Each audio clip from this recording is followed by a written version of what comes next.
Hello, everybody. I'm Mary Jo Budges. I am one of your co-principals here at Islander Middle School. Hi, Aaron Miller, the other co-principal. I was noticing Mary Jo behind me. This is early in the morning, and we have a beautiful sunrise behind me. So it's a great morning to talk about grading for equity. We want to thank you so much for taking an opportunity to listen to our video and to start to open your mind to a different way of thinking about reflecting learning for our students. So we really appreciate that you are coming along on this journey with us. We are calling our work here at Islander Middle School Grading for Equity. And the idea is that we are trying to combine a standards-based mindset with universal design for learning framework. And the whole essence of that is because we believe in centering equity and access for our students.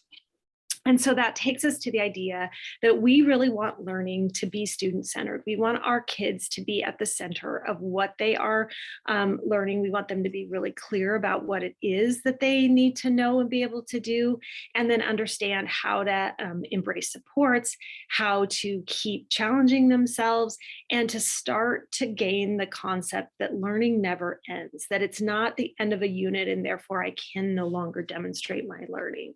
That is really an important concept for us as we start to change how we think about learning.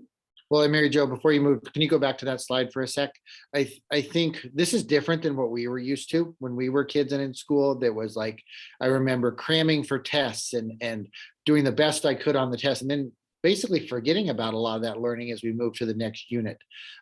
This is different, and I think it's exciting, but it's also challenging. I know as a parent myself of kids in high school, I sometimes become frustrated with the traditional method of grading, where it's all about getting points and trying to get that extra credit at the end, not necessarily all about the learning. So it is different, and it's going to be a challenge, but I know that we're ready for it, and I think this is the right way to go.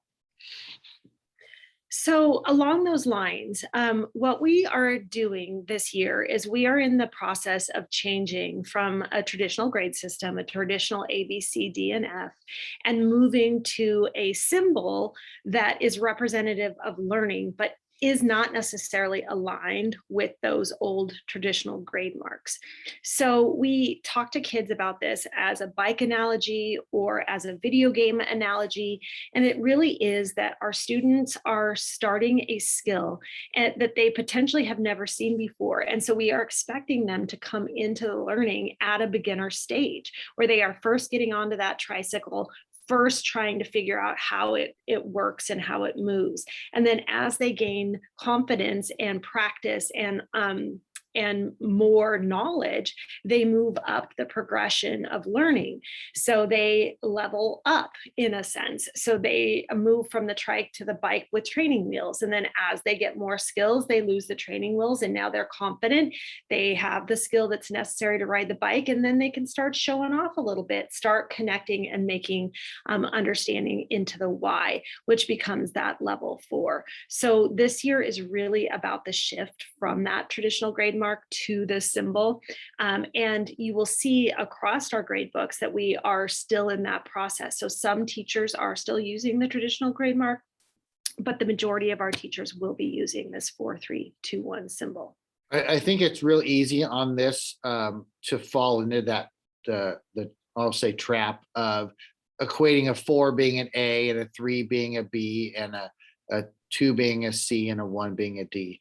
That's not the equation we want you to make. I think it is challenging.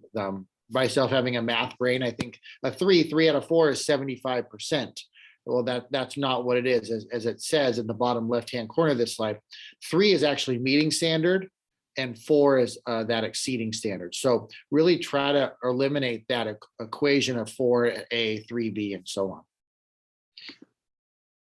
So we want to think about, based on that, then what does go into the grade mark? Like, how does a student demonstrate their understanding? And so they just like we were saying in the last slide, kids have an opportunity to grow their skills and demonstrate evidence of their learning. And that is what makes up their grade mark, as opposed to things that are, more traditional, like compliance, behavior, and points. So those things are no longer what are making up what goes in a grade book. We are not putting homework assignments. We are not putting formative assessments into the grade book in order to make up that grade. Now, those scores might initially start in a grade book, become no count, and then as we update our progress views, we use that evidence to determine where a student is along the process. So just saying one more time, that emphasis on learning and growth and not collecting points and compliance. Our huge goal here is in our conversations with kids and parents to get away from how many points is this worth, or I need 2 more points in order to reach X grade, to really be about I'm working on the skill of concrete detail and I need to build my ability to explain how the concrete detail connects to the topic sentence. We want kids talking about learning instead of talking about points. The way this starts for all of our content teams is each team is really identifying what the essential standards are for their content area. And each team is building those out. Those are fluid and shift and change from year to year. But that is the basis for learning. And then those essential standards go on to proficiency scales. And these proficiency scales and the standards are shared with our students. So they have a really clear pathway. They know what the road is. Where are we beginning in the learning and where are we trying to get in the learning? Mary Jo, can you go back just one slide? Sorry about that.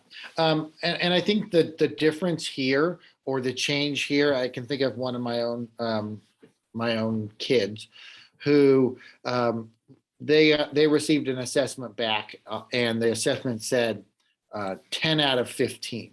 Well, that really doesn't tell them the things they are doing well or not doing well.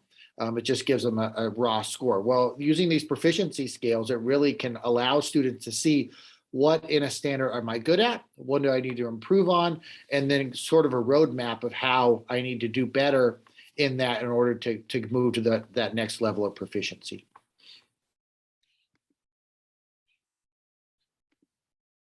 Sorry, I skipped a slide. There we go.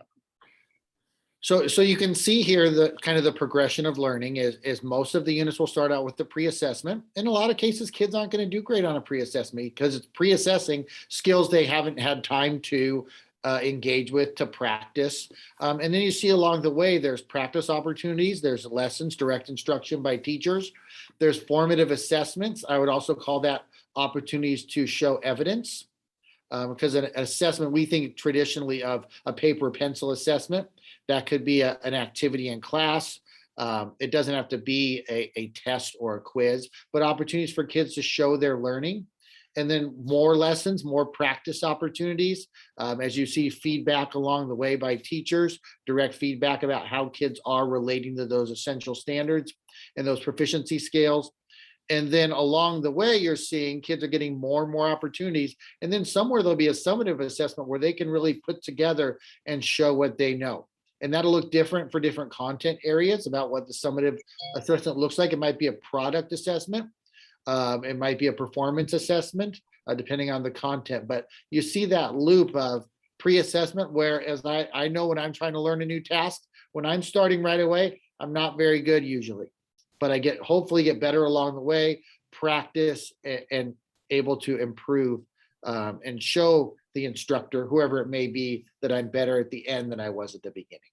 Well, and what I love about this is we're trying to take the risk and the punishment out of learning for students so that when they are new to a skill and new to learning, we are not judging them and telling them that you are at an F level or you are at a D level. Instead, we are saying you are right where you're supposed to be, which is new to learning. And so really trying to shift how we think about where kids are supposed to enter into the learning and giving them lots of opportunities to grow their confidence and grow their skills so that when they are demonstrating learning in a formative or a summative assessment or gathering evidence of some sort, they have had lots of practice and feedback in order to really move forward in that learning.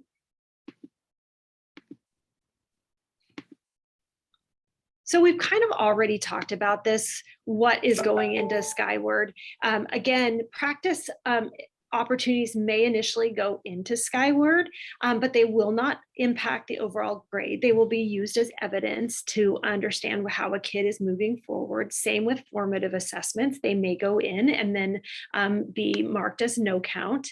Summative assessments are those things that are going to weigh more heavily in the grade book, but there are always opportunities for kids to look back at prior evidence, to continue the learning process and demonstrate that they have met or exceeded standard. Progress view is the term that we are using in Skyward to be the most up-to-date place where parents can go to see where is my student in the learning progression.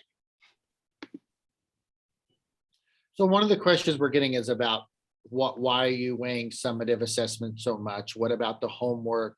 How do I support my kids in doing the homework? And we think about practice, and kids practice things and adults practice things all the time. You know, musicians spend hundreds of hours practicing whatever their instrument or their if they're a singer, their voice. Artists practice over and over. Athletes spend hundreds of hours practicing. And the practice, when the people are doing that, the practice isn't graded or the practice isn't assessed. The assessment comes in when they're actually doing. So a game or a concert. And so the value of the practice is obviously the more you practice, the better you're going to be at the actual competition, the actual concert, whatever that may be. So it is important that the kids do the practice. In some ways, the practice will allow kids to have opportunities to do more retakes, to show more learning.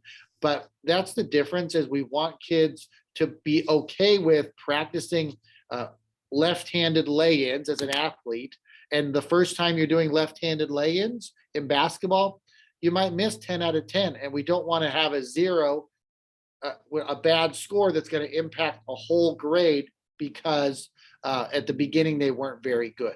So we're going to take along the way, they'll get better and better and better. And we'll use some of those data points at the end to weigh much more important than the data points at the beginning. So if a kid is starting off poorly, but they end at a level 3, that's where they're going to end up being, as that level 3, not a weighted average. And we'll talk about that in a little bit more. Well, and here's really maybe where you can talk more about that weighted average. Yeah, so in a typical progression of learning, what happens is kids gather points throughout a trimester or throughout a semester or a year. And it's often challenging when a student doesn't do well, like let's say on a chapter 1 test, and all throughout the trimester, they're trying to recover from that, because typically there's a certain number of points in a class and kids need to get a certain number of points in order to achieve a grade. Well, this is talking about how kids can get better along the way and not necessarily average those things. Mary Jo, I'm going to pass it back over to you for this slide, though. Yeah, so what we're really trying to change the mindset is to stop doing the math and really think about the progression and what the learning grade mark is demonstrating. So thinking about the language and not the mathematics. So when a child gets a 2 out of 4, don't divide by 2, say 50%, and think F. Instead, what we want you to start thinking is, okay, they are close to meeting standard, and what is it on the proficiency that will bump them to that next level of standard. So really trying to shift how we think about it. What's hard is we're using a traditional grade book called Skyward that always does the math. So as much as you can stop looking at percentages and start looking at the grade mark or the symbol, that is really what we want to encourage our families to do. Here's just another example of the language that you can start using with your kids around proficiency.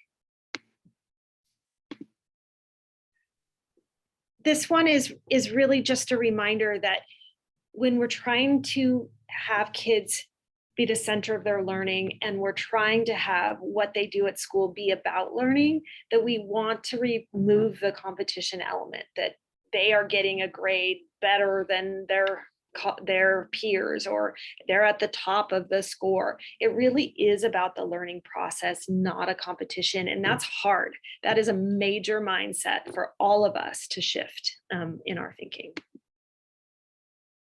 And I think, as we've talked about throughout this presentation, that most of the time kids are going to start at a lower level of proficiency because they haven't had experience with the content. That's the point of learning, is to learn new things. So it's okay that kids are starting out as a 1 or a 2. We will give them plenty of opportunities in order to improve those things. And it's just different though. In a typical grading system, you kind of start off with a really good grade and you kind of hang on to that grade and hang on as much as you can in order to keep that good grade. Well, this is kind of opposite, is we're allowing kids to build and show more evidence along the way in order to show their learning, not to hang on to as many points as possible. So some of you might be seeing in your students' grades some lower scores than you're typical of. If we could fast forward to the future, we will show that kids will be moving along the learning progression the more evidence they submit and the more opportunities they have to practice with the material. And this slide just reiterates exactly what Erin was saying, that on a pre-assessment, we really are expecting our kids to come in at a 1 or a 2, depending on their amount of experience with the content. And then from that information, we can design our learning and our practice opportunities and our lessons to guide our students through the progression, so that when we're done with the learning, the majority of our kids are at a 3. Now, there'll be lots of practice opportunities at that 4 as well, but we really want our kids meeting standard.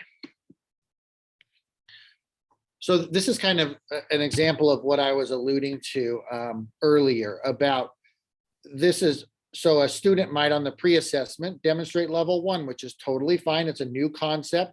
And you see as along the way, they're getting better and we're into that level 2 approaching. Level 3 is at standard, and so on. So in a typical grading scale, they would take all of these columns and divide it up by how many, they would figure out how many points there were and divide it up, and it would be an average. So if I look at this, roughly this kid would be as an average as a 2 in a traditional grading scale. Well, in our grading for equity, the most recent work shows that the student is at a level 3 and understanding at standard. And so our new grading scale would have this kid at a level 3, exactly where they want to be. But you see, it was a progression. Most of the time it went up, then it went down a little bit and went back up. But this student in this standard is showing growth along the way. And so we're going to reward that growth at the end with at standard grade. So you'll probably see this progression a lot with your kids as they get more opportunities to learn, to be taught, to practice along the way. So I think this is a pretty common trajectory we might see on a standard. Well, and I really want you to even think about your own learning process in regards to grading for equity, and think about, as a pre-assessment right now, you might check yourself and say, gosh, I think I'm at a 1. I might even be at an NE. I don't have enough evidence yet to demonstrate any level of understanding.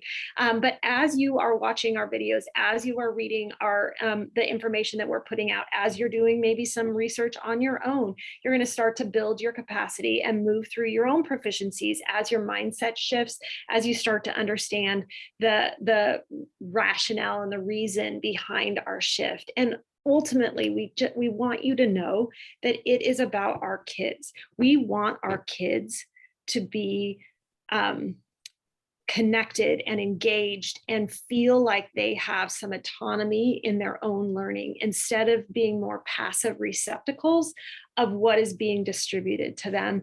And that takes a lot of training and shifting and practice. So we really appreciate, again, you coming along this journey with us. Thank you for watching this video. We look forward to interacting with you on lots of occasions in the future as we all move along the progression of learning. Thanks so much. Thank you.